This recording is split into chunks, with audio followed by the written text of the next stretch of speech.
Um, Tel Aviv squadron was separated to two flights at the end of May 1948. One of the flights was led by Yitzhak Sela, and the other flight was led by Hugo Alperstein. And you were at the Hugo Alperstein flight at that time. I don't remember that, but Hugo, I remember Hugo, but I don't know that what I was supposed to in his flight. I don't remember that. That was not material, not important. During May 1948, you were one of the first pilots to carry sorties to Sdom. Ah, take out the women and children away from Sdom to Tel Aviv. And you knew the way very well. You knew the route very well. You were doing it a lot with Benjamin Imberg. You and Imberg used to do it a lot. What is flights to Sdom. To take out women and children. Yes, do you remember that? Yes, oh yes, I remember it very well. You know, I can tell you a little story about that. I don't know whether you know. Have you the story? Wait a minute. Wait a minute. Yes. כרגע דיברנו. We were speaking about the sorties to Sdom. Yes, I remember it very well. I flew the Rapid. I flew finally the Rapid. I flew to Sdom. תמיד לקחתי יותר אנשים. I always overloaded the aeroplane heavily, which was very bad, by the way. But I was hoping that I will not overdo it, because the runway was very short there, and I could. It was very hot there. So the performance of the aeroplanes was deteriorating, and nevertheless I overloaded the aeroplane always with many more people than it was supposed to take. 6 people, 4 people. I take 6 or 7 people and children. Much overloaded. I guess it was very emotionally very hard flights, because the children cried and it was difficult, but it was more difficult for me because I knew that I'm doing something which I shouldn't do. I shouldn't overload the aeroplane. It is dangerous. But I knew my limits. I understood the airplane limits, and I took the liberty to put as many people in the aircraft as possible, as I knew the aircraft could tolerate it. More than the book. You knew it beyond the book. Beyond the book, beyond. And you took it to the. You took a risk, a little risk here. Yeah. So then we did it back and forth several times. I don't know how many times we flew the back and forth. But I flew many times back and forth. In the evening, especially when it's cooler, we did more flights. And. But I want to simply tell you a story about the CB. Oh, yes. CB Adidas in the CB. This aircraft belonged to the lawyer Chupak, and he wanted only me to fly the aircraft. For a long time I flew the aircraft until I finally ביקשתי ממנו לתת טייסים אחרים לטיס לאיירקראפט, כיוון שאני לא יכולתי תמיד להיות היחידי שטס, לא היה בסדר. אז הוא אחר כך הסכים בזאת. יום אחד הייתי צריך להעביר הרבה חומר נפץ לסדום. סיבי, the climbing speed, the climbing angle was very low. It took a long time to reach the altitude.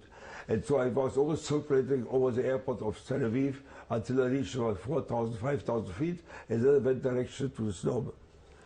Kachas Yom Echad did the same thing, and I heard suddenly bang. What is a bang? Where did it come from? I looked at my instruments. The instruments didn't show anything. I checked the aircraft performed perfectly well. But I didn't understand why it didn't make. I didn't like the bank. So I better turn back to Tel Aviv, לבדוק את הבנק הזה מאין זה בא. ירדתי בשדה התעופה תל אביב, אז הבן אדם במגדל הפיקוח שם, אומר לי, מה נוזל לך, מה מהמטוס הזה, מה נוזל שם? נוזל שם? נוזל שם, אני סגרתי את המנוע וידעתי שזה דלק נזל. קיבלתי כדור בתוך הטנק של המטוס, והדלק יצא מהר מאוד. המכשירים לא יראו זאת, המכשירים היו מאוד, those instruments are very primitive instruments that didn't work very well.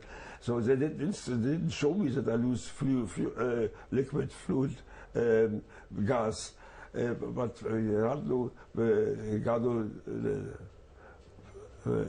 עשינו את הנחיתה בשדה תעופה, ראינו מה שזה, הדלק נוזל הרבה מאוד משם, יצא מהמטוס. אתה קיבלת את הכדור מעל תל אביב? כן, הטנק למטה, זה טנק of the CB is at the bottom. כדור, one round hits the tank and gas came out. And it happened above Tel Aviv? No, it happened on the way to Sdom. On the way to Sdom, and you got back? I got back again to Tel Aviv, וראו זאת מה שקרה. זה כל כך הרבה דלק, הפסדתי שאני לא הייתי אף פעם מגיע לסדום, הייתי צריך לדעת אונס, somewhere בין תל אביב וסדום, בתוך המדבר.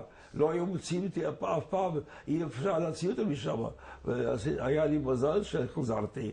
That was a very good judgment for my part to go back to Tel Aviv to check the aircraft over, what is going on there, you know.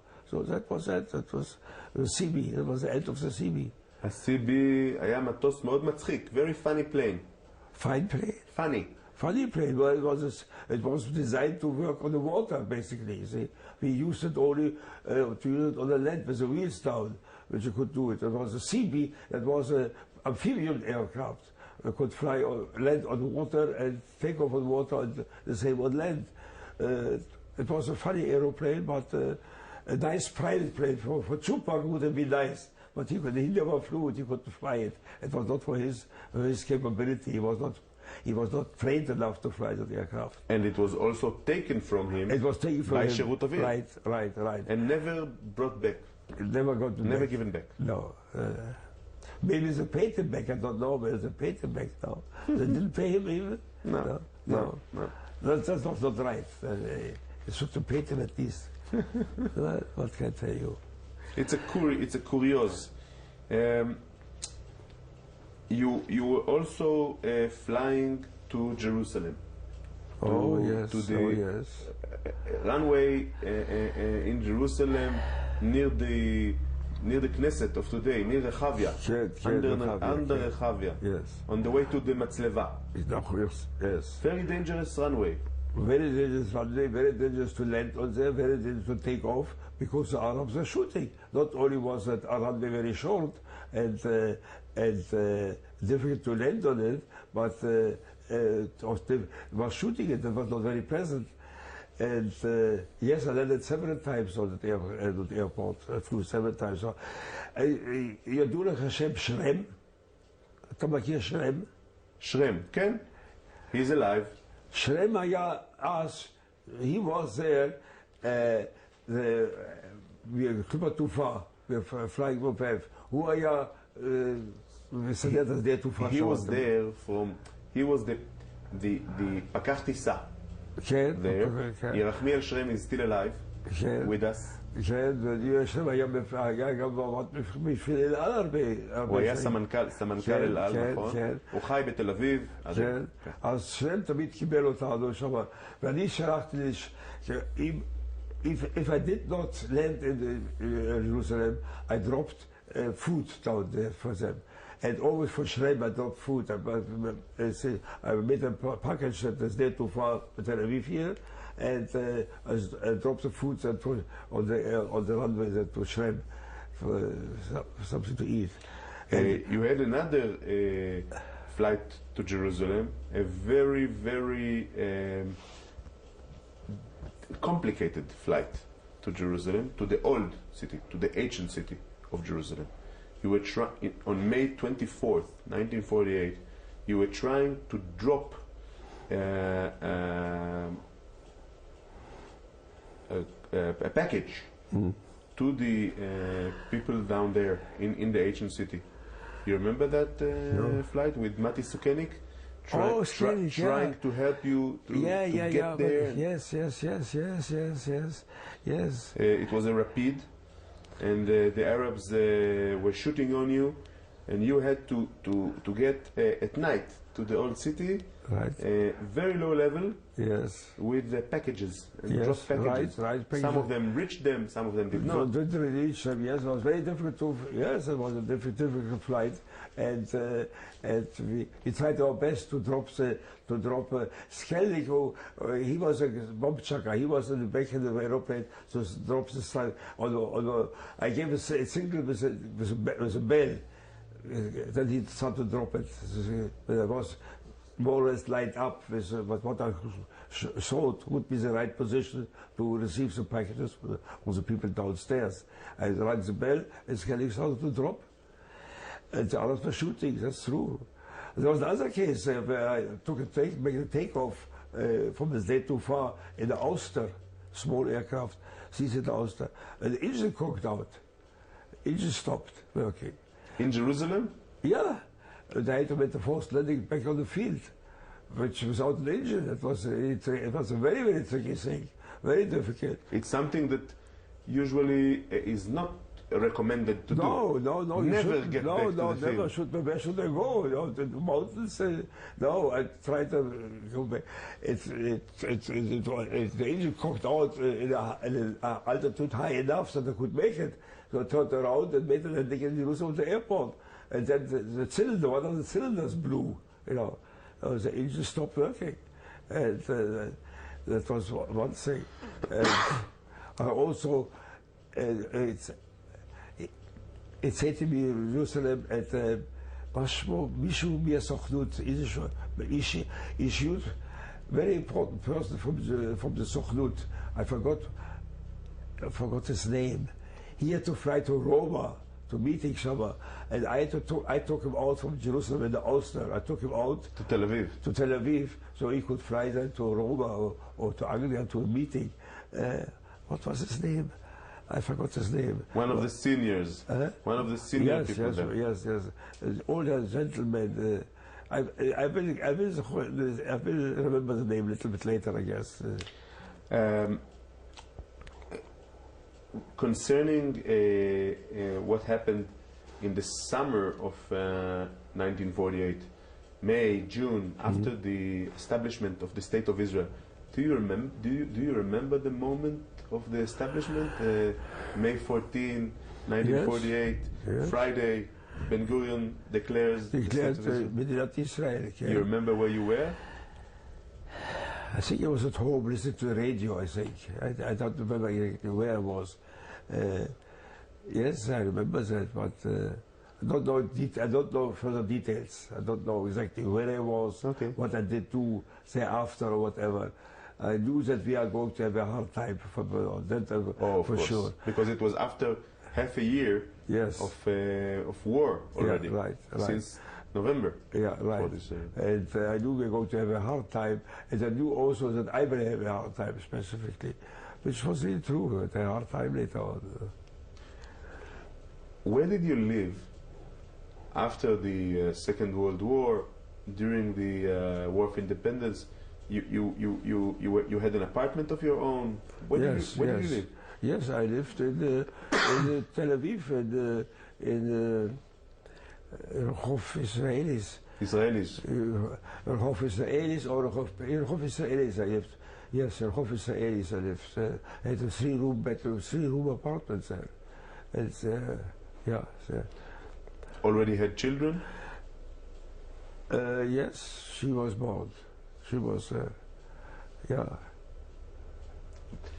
I'm asking about it because since May 15, 1948, Egyptian Air Force started bombing Oh, Tel yes, Aviv. yes. Do you remember that Egyptian blitz? Yes. On Stedov, on Reading, Yeah. on central Tel Aviv? Yeah, they dropped bombs on Tel Aviv. And, everybody had to go into a Miklat Shelter. And they dropped the bombs there. And we were unable to do something about it until one day. Modi Alon. Dan gaat het Spitfire. Messerschmitt. He Shtei dakot tot. June the 3rd, 1948. It was June 1st, 1940, right? Yeah. Did you see it? What? Did you see it? I saw him, yes, I saw him. I looked out and I saw him chasing the Dakota, and then I saw the Dakota going down, as we knew where he was hit. That was the end of the Egyptians bombing Tel Aviv, by the way. After they never came back again to bomb Tel Aviv. They did, but less. They came back? Yeah. I don't remember that. Yeah, I saw that was the end of the bombing. They did, but less. Do you remember the attack on Dov Field, on Tel Aviv Field, on May 15th, 1948, Shabbat, day after the declaration of the state, when the Egyptian Air Force attacked the field itself? Ja, dat is toen vast met Tel Aviv. Rutenberg, daar gaat Rutenberg. Je bent dat zaal. Wie is van ja.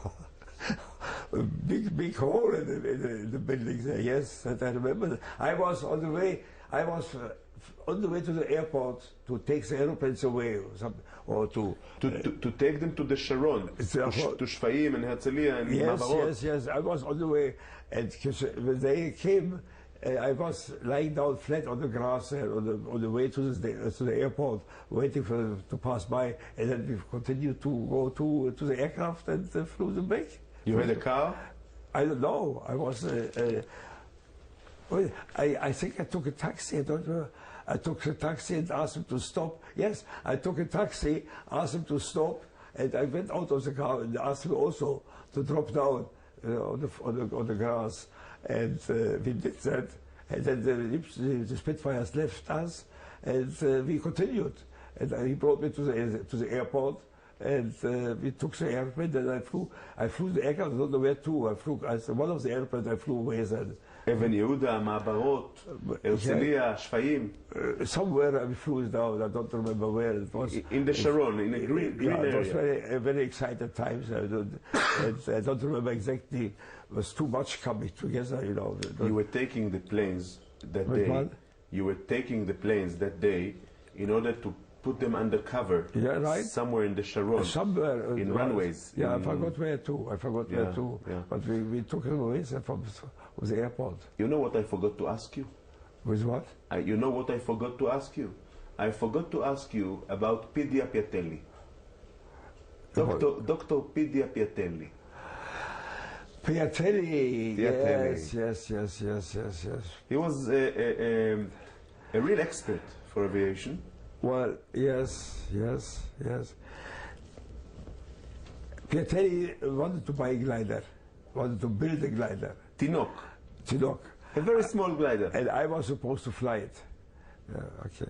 Before the war, a little bit before the war. Yeah, before the war. But he built it, and they had it there. I tried to fly it. It never could go, climb out of it. It never could start it even. It never got into the air. Why? Was not designed right.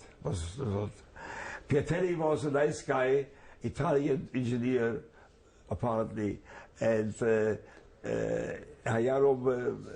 wanted to build aeroplanes. He tried it with a Tinok, low enough. I don't remember he ever built more thereafter. He was building propellers for Sherut Avir, propellers for the Osters. He built propellers? Yes. Possible. I don't know. But complete airframes, never. And he was killed by mistake during robbery in 1958. At his home? No, he was buying tickets for the cinema, and two robbers came, and one of them killed him by mistake. Really? Yes.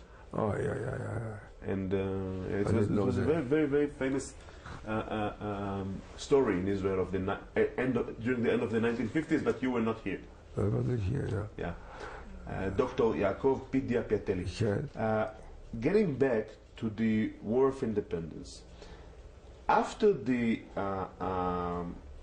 break of the state, after the invasion, the Egyptian invasion, the Arab army's invasion, after May 15th, 1948, I think that there's a change in your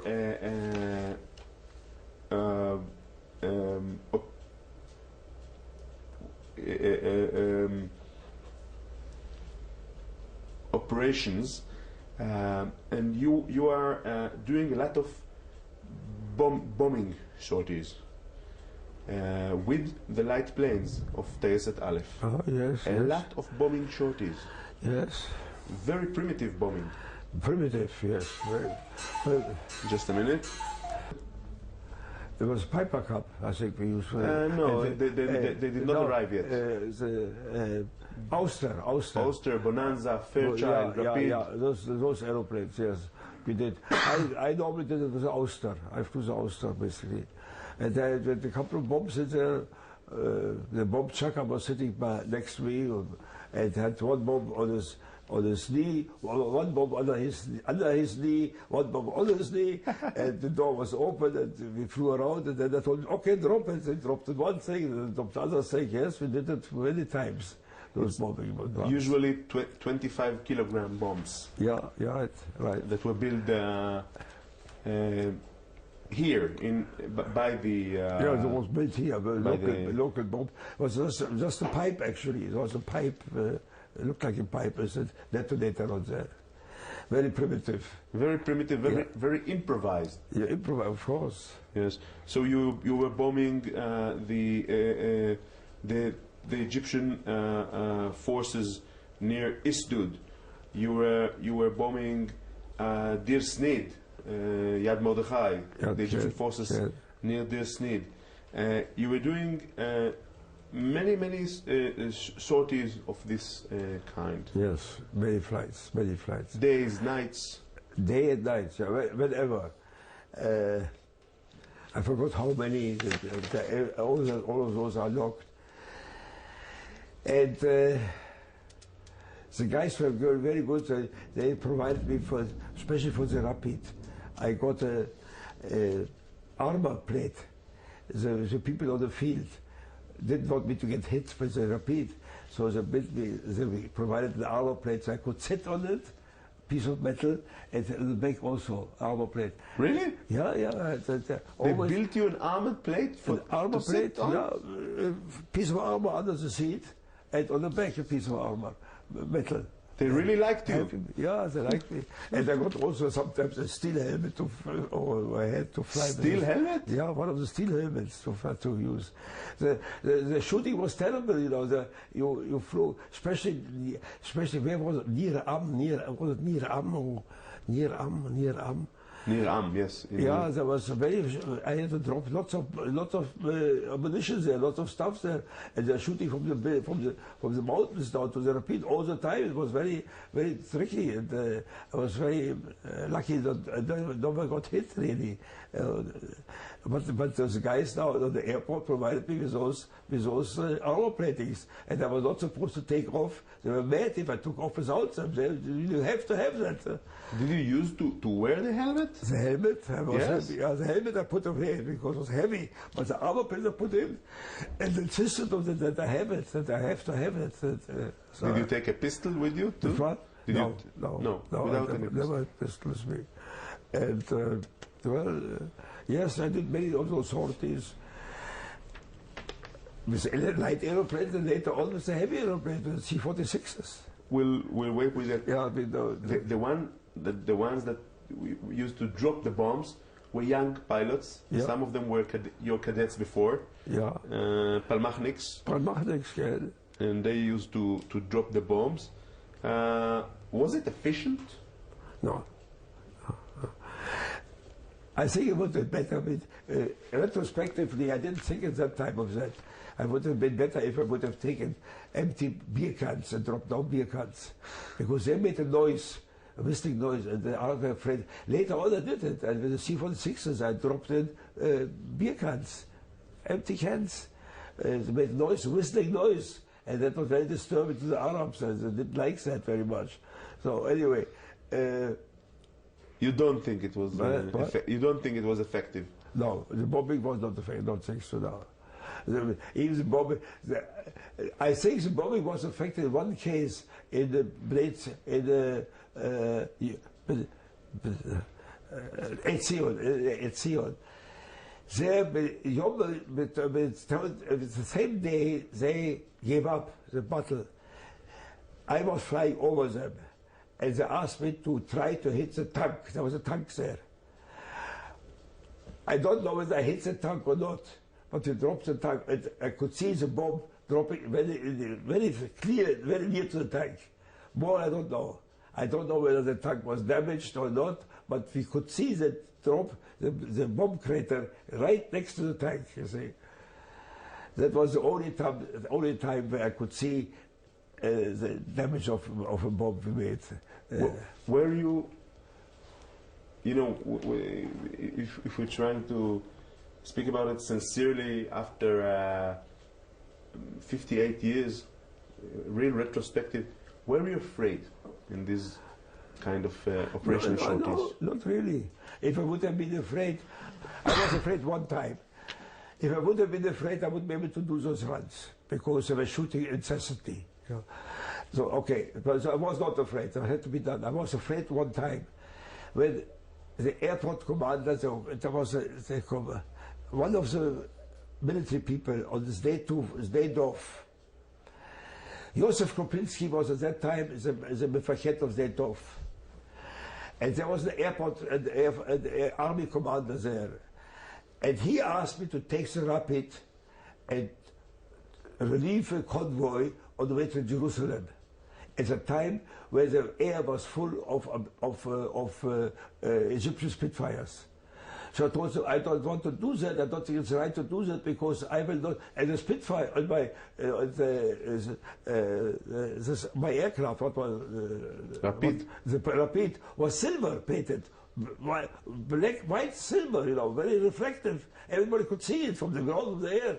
I said, I cannot take this Rapid, fly over the mountains of Tel Aviv, over Jerusalem, try to relieve some convoy with bombs, whereas there were Spitfires around me all the time. They would hit me, they would shoot down the Rapid. It's a flying duck. Huh? It's a flying duck. Yeah. So he said to me, you don't want to do this? No, I don't do that. I said, it's not reasonable order. That's wrong order. So he wanted to put me in the prison then, disobeying orders. So Josef Kropinski said, what you doing? I said, Josef Kropinski, could influence him that I was right, so he let me go again. It was a stupid thing of this commander to do such a thing. He wanted to relieve. Yes, I should relieve it, but if I go Spitfire there, I couldn't do that. It was it was suicidal. And that was the only time I was afraid of doing the job, and I didn't do the job because I knew that was the wrong thing to do. It was the absolutely wrong thing to do. Logically. Anyway, it's ridiculous, but nothing would be gained by that.